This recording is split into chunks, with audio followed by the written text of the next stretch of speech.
Yes. What's up? Check it out. I got Mrs. B. Okay, check this out, homeschool peeps. So, she's got an amazing testimony. She's going to share a little bit about how they chose to homeschool, all that, and how she feels the public school system failed her as a mother. So, ma'am, how long have you all been homeschooling?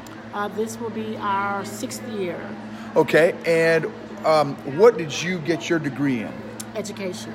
Okay, and okay, so 6 year of homeschooling, and how long have y'all been with Classical Conversations? 5 years. Okay, how many children do you have? I have a total of 4, and I have one that's graduated, and one that's graduated Classical Conversations, and one that is currently in the program.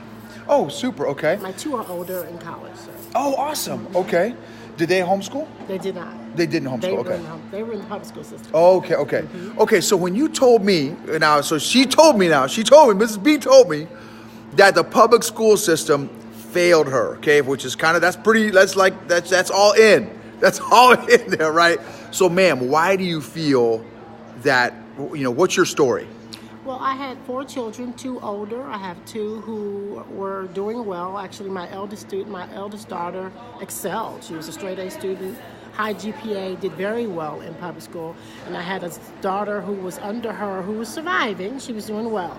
I had a son who I assumed was doing well. Now, I come from a public education myself, went to school to go into the system and teach education, was trusting the system until I received a call from my then 5th grade son's principal, for my husband and I to come and visit. We came to visit, and she asked for permission to pass him through the system unqualified so their federal funding would not be hindered.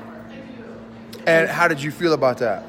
I felt that my trust was misplaced. I felt that I needed to revisit this education thing. Like, how is he not ready? How is he not equipped?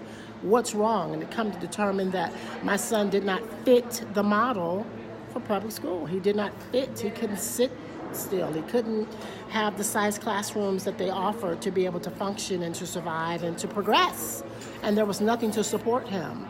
And so the fact that they asked us to sign the paper to give him the pass forward said that nobody is concerned that it doesn't work. And so I decided to change the course of our entire life and became homeschooling parents. So I took everyone out. My elder daughter that hadn't graduated yet, took her out, and I took my 2 younger out, and we started this homeschooling journey. So that takes a lot of courage. Yes. But my children, my job as a mother, I took that very seriously in terms of I only have them for so many years. God has entrusted my husband and I to care for them.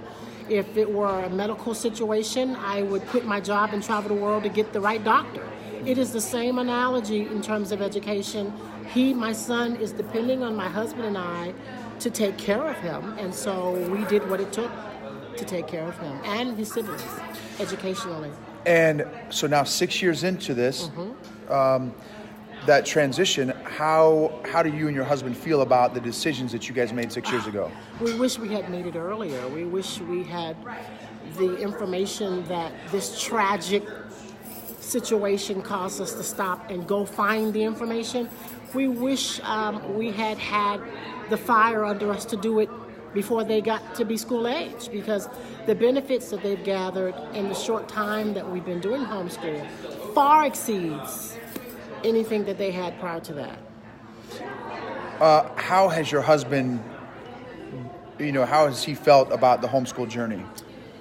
Well, he and I both share the idea that our own education, like, what did we learn? I mean, do we know anything? I mean, will we see what our kids know?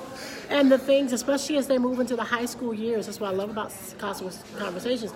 The high school curriculum is so top drawer, is so stellar, that those of us who have college degrees and finished high school, we don't know what they know. I mean, how is that possible? And so I think that's what's happened for both my husband and myself. Our own education, we have a desire now to go back and let's read what they're reading, and let's quiz ourselves on some of the stuff. Are we smart as a fifth grader kind of mentality? That's sort of what's happened to the both of us as parents. Amen. Sure. So it's almost like, something that we say a lot is redeeming 2 levels of education, Absolutely. 2 generations of education, Absolutely. which ties into Proverbs chapter 4. Wisdom is supreme. Though it costs all you have, get understanding. Yes. And, the first 9 chapters of Proverbs is about pursuing wisdom. And of course, what is the source of that is the fear of the Lord, Yes. is the beginning of wisdom. Yes.